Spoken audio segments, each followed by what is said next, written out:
Network. Tsedi Lema is editor-in-chief of Addis Standard and Mohamed Adal, senior correspondent for Aljazeera, and he's worked extensively in Ethiopia. We also invited several representatives of the government in Addis Ababa to take part in the show, but they didn't respond to our request. So if you go on aljazeera.com, you look up Ethiopia, so many questions being asked back here. Ethiopia's state of emergency 2.0, Ethiopia bans protests in 6-month state of emergency. What triggered unrest in Ethiopia? The questions go on and on and on. Every headline is a question. Mohamed, if we go back a week and we look at a state of emergency, Prime Minister stepping down, what does that mean in this big story that you've been telling us over so long? Yes, indeed, Femi. What happened last Thursday is something that was a surprise to many. But again, many were not surprised that Haile Mariam was gone, although the timing was a bit of a shock to some. Haile Mariam Desalegn was a man who was largely seen as a placeholder.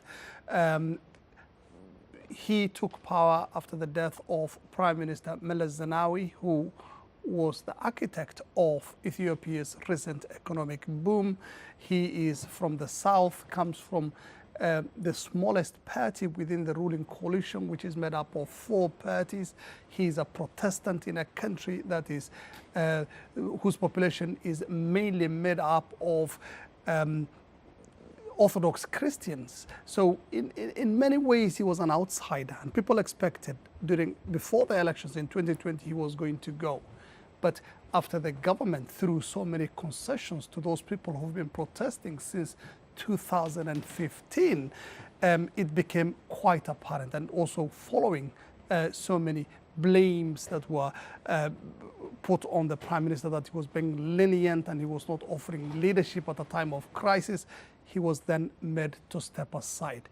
What many of our sources in Ethiopia are saying now is that the military, where real power in Ethiopia rests in, trying to use the process of finding a successor to Haile Mariam Desalegn to appease even more protesters and probably come up with something of some kind of a solution to the crisis the country is facing right now. You know, Mohamed Edo, you spoke the words and they're already on Twitter because people are saying the exact same thing.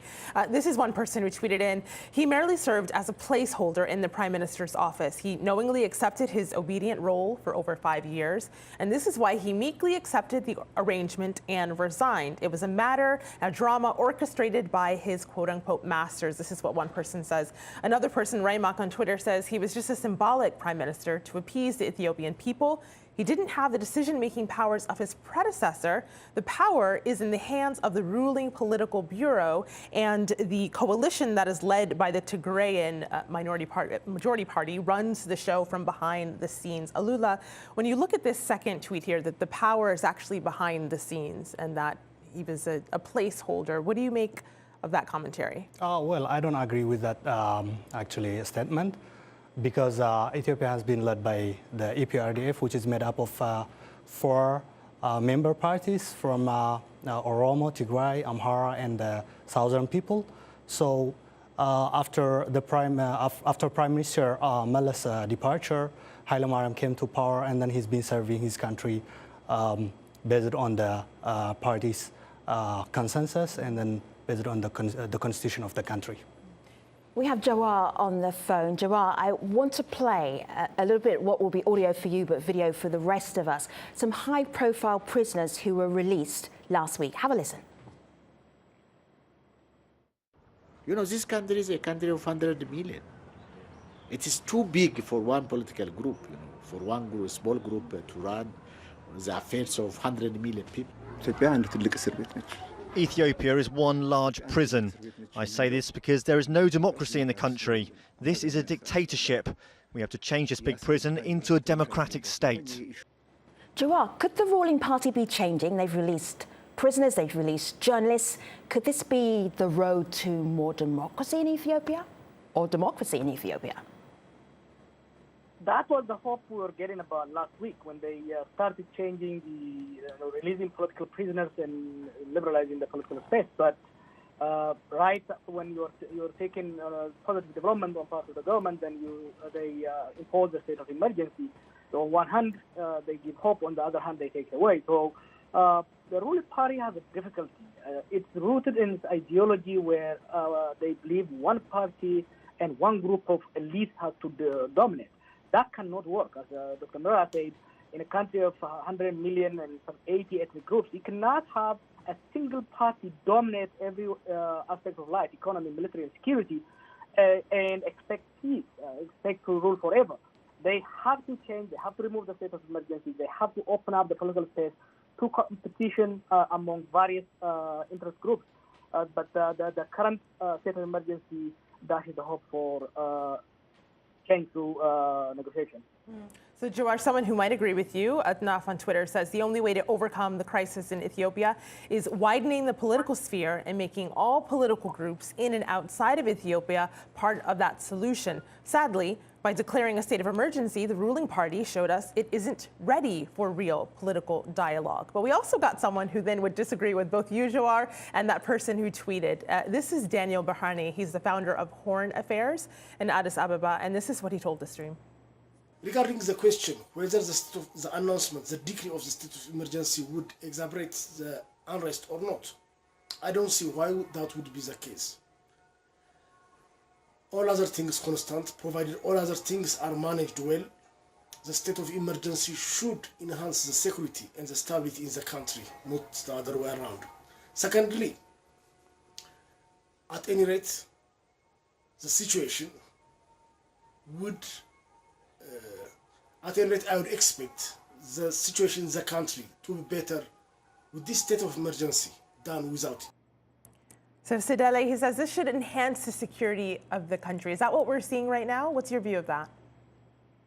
Well, I respectfully disagree with Daniel with this regard, because as much as I would like to believe that the intervention from the security could play a role in calming a community, a country of 100 million who have just been told that their prime minister is resigning out of the blue, and who have been left disoriented with a sense of a regime collapse.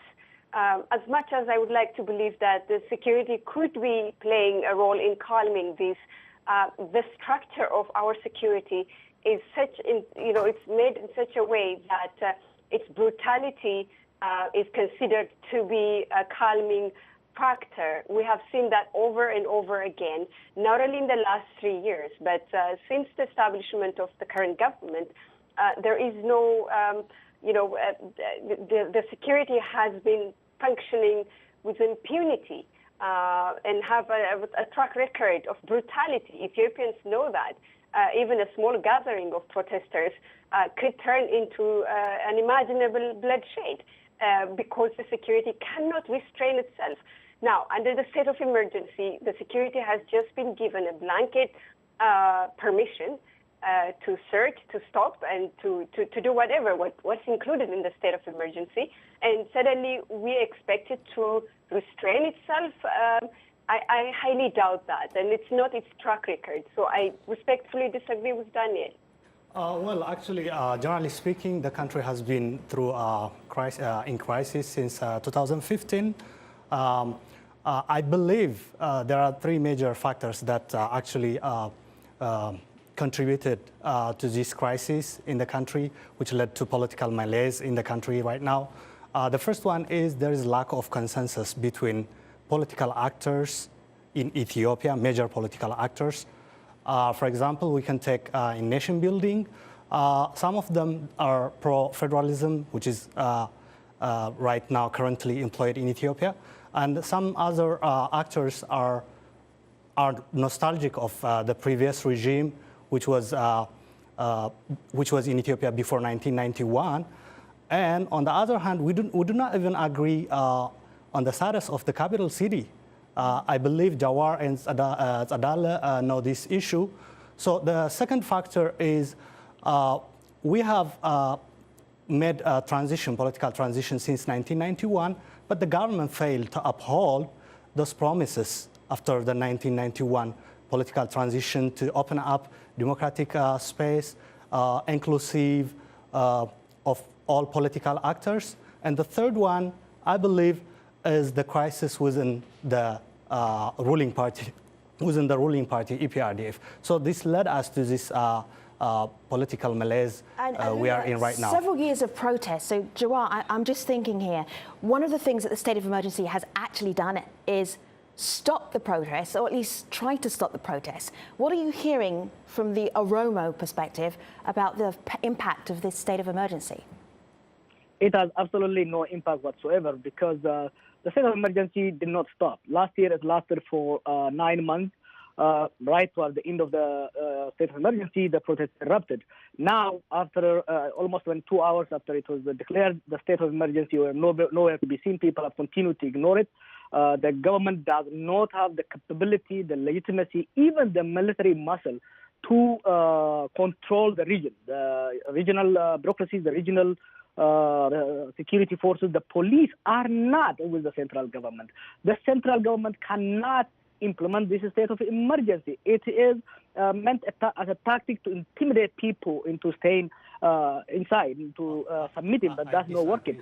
And I don't understand why they needed a state of emergency. There is no violent confrontation. It is a non-violent protest. It's a non-violent movement that did not threaten security. Actually, in crisis, there was unrest. People were killed, and then there was displacement of people, and so people were targeted because of their ethnic background, their properties destroyed and ransacked. So all these factors, actually, I know that. I agree the state of emergency has its own cost, but it's not as expensive as lack of peace. So the state of emergency actually can help the government or the ruling party, EPRDF, to accomplish its promises when when the executive party, the executive committee of the ruling party has been taking its meeting, which lasted for 17 days. So it helps the ruling party and the government to do all the decisions that was made during the meeting. So I believe the state of emergency can help implementing those promises. Alula, I take your point, but I want you to hear this one. Consider this perspective. This is Tawadros, and he sent us a video comment. Amaras have felt the brunt of this regime for 27 years and are fighting for survival. Amaras have been ethnically cleansed from their land, seen their population dwindle, and live as second-class citizens in their own country. Instead of opening up dialogue and opening up the political space, the TPLF regime has declared a state of emergency again. The state of emergency needs to end immediately. The solution to Ethiopia can only come when all Ethiopians are part of the conversation on how to create a democratic Ethiopia. So, Sedele, we've seen strikes in a couple of Amara cities. What is it that protesters want? Well, it depends on where the protests flare up. The Ethiopian people do have piles and piles of questions that have been relegated to the back at the expense of, or to indulge the politics in there. So it depends on which area the protests flare up. So the Oromo people do have their own questions, and the Amhara do have the same, their own question. And if you go to the southern region, the Konso people do have their own questions. So this is a accumulated result of the question of the people that have not been addressed by the ruling party for the last 27 years. It's just layers upon layers of grievances from maladministration to the questions of identity, to the questions of self-administration, which is enshrined in the Constitution, but which has been trespassed by the central government over and over again. So it's a multitude of questions that are flaring up everywhere you go, and the people have had it enough. That's why they're coming up to the streets with the questions, and the questions keep on growing. So, Dele, we found it as... If I may yes, jump Jawar. in here. Yeah, please go ahead, Jawar. I think whether it's in Amhara region, Oromia, or any other region, the people's demands are very simple. They want an end to discrimination. They want an inclusive politics. They want democracy. They want a good governance. But this government, since this party, under the domination of a group that comes from 6% of the population, has monopolized political power, economy, security. They have been jailing and exiling elites, the educated sector from other ethnic groups. People want to be part of the process. They want to have part of the pie. But the regime is not willing to do that. And as long as the regime continues to aspire to maintain its dominance and hegemony, there will be protests. But now, I want to add this. Now where we are, the regime can no longer maintain domination. The regime is at its last leg. It's really right now what the people are trying to do is save the country by getting rid of the regime. Yeah, I agree. The demand from the public has to be listened by the government and has to be answered. But the problem here is people who live in the Western countries, like who have the media, are fanfaring the violence in Ethiopia right now. They're actually propagating information that can instigate ethnic violence, clash between people. We have. Alula, listen. I run a television from Minnesota because I cannot run it from Ethiopia. There is no independent media. The journalists who got just released. I agree, Jawar, with your idea. We need to have inclusive politics. I know that. There has to be kind of... Alula, let me just add something, because I know you're not seeing it, but I have a monitor. So I see Tsedi and I see Mohamed actually smiling when we're talking about independent media in Ethiopia. So I think there's a knowledge there that they're acknowledging that there isn't. The EPRDF has made a decision during its executive committee meeting, which lasted for 17 days. And prisoners are released right now, political prisoners. And then one of the 4 member parties has actually called for all parties to participate in this open political process. I believe Jawar knows this. Yeah. The OPDO, which is one of the member parties of the EPRDF, has called. Yeah, so the regime is now starting to open up the space. It released political prisoners. It promised so let me just say, change just because we're running out of time in this show, Alula, let me just show people what you're thinking here. On your Twitter feed, over 740 prisoners have been pardoned by Ethiopian authorities as part of a political reform move to foster national unity. We hear your perspective. Let me just show you something behind me here. You've been watching it during the whole of the show.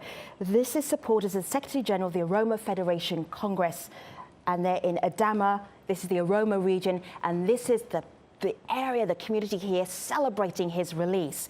But Mohamed, I want to play a little clip from you from a stream episode in November 2016, and this is Getachew Reda. He was at the time the communications minister for the Ethiopian ruling party, and this is what he said about what do we do now, and that was almost 2 years ago. Have a listen. There has to be dialogue. By the way, this is a matter of survival. We cannot afford to hack our way out of impasse after impasse. If we fail to address the grievances of the public in a manner that satisfies Are you succeeding right now, if Minister? we fail to create mechanisms whereby people can vent their frustrations in a manner that doesn't affect the stability of the country, and then the survival of the country itself will be at stake. Again, it was protests that brought us to that show, protests that were shut down last week. How much progress has Ethiopia made? Mohamed? Well, you can say that a lot has happened in terms of progress in Ethiopia, and particularly in the development field as well as the economy. Ethiopia is one of the fastest growing economies in Africa. Just a few months ago, it became the biggest economy in East Africa. But when it comes to the issue of basic freedoms, freedom of speech, freedom of the media, and this is a huge problem in Ethiopia. And the government has been, as it has done before, trying to use the same tactics it has used over the years. And in this era of social media, it's quite untenable to be able to use all these tactics that have worked for you in the past but might not work for you in at the moment. But one thing that my friends have not yet raised, and which I think is the elephant in the room, is the issue of ethnic federalism. That decision taken way back nearly 30 years ago, when Ethiopia was divided into ethnic-based regional states, and which has resulted in today people paying more allegiance to their ethnic community first than to the state and the nation of Ethiopia and the federal flag, because every region out of the 9 has got its own flag and its own identity, using its own language, not only in schools, but also to govern themselves. That, I think, has really chopped Ethiopia small and is at the epicenter of the problem that is unraveling in Ethiopia. So, Mohamed, I'm glad that you brought it up, because actually several people on Twitter are discussing that very issue and want to know if that's going to change. One person says, if I could reshape Ethiopia, I'd abolish ethnic identification. It gives me World War II shivers, to be quite honest. Integrate Ethiopia, leave religious sectarianism and ethnocentrism behind by strengthening internal cohesion of the people with the political system at any cost. On the other hand, though, the opposite view, Bedelo says, I strongly believe the system of federalism is the best panacea to our multi-ethnic nation. Sedele, you can see there is a divide online on whether or not that is the answer or whether or not it should be discontinued. What do you make of that? Well, this is a very complicated matter to address it in a very short platform like this. To begin with, there is no such thing as ethnic federalism. The Constitution does not say that. Ethiopia is a federation, and it's a country of more than 80 ethnicity groups. So by definition, it calls itself a federation, and its ethnic arrangement is called multi-ethnic federalism. So I'm not saying that there is not a problem in that arrangement, but most of the problem emanates from in a country where you have 80 ethnicity groups, the majority of them being the Oromo, and being one of the most marginalized one, to run a system whereby you have the economy, the security, and other basic pillars of a functioning country controlled by a minority does not bode well. It doesn't bode well even in a democratic country, and Ethiopia is just practicing that kind of bold decision that they took in 1991, but it has not been tested. None of the provisions that are included in the Constitution have been properly implemented so far. So it is a constitution that tries to acknowledge that the country is a multi-ethnic country. It is not a country that's dominated by one language, one flag, one ethnicity like it used to be before. Okay. It tries to address that, but the politics got in the way of it. Sure. And the politics botched it. So we have not even tried to apply that ethnic federalism as bold a decision as it was to have been taken in 91. Jawar Mohamed, Alula Solomon, and Mohamed Adal, our time has it's run out. We're at the end of the show. We're all online, hashtag AJ Streams, where we will continue this conversation. Malika and I will see you there. Thanks for watching.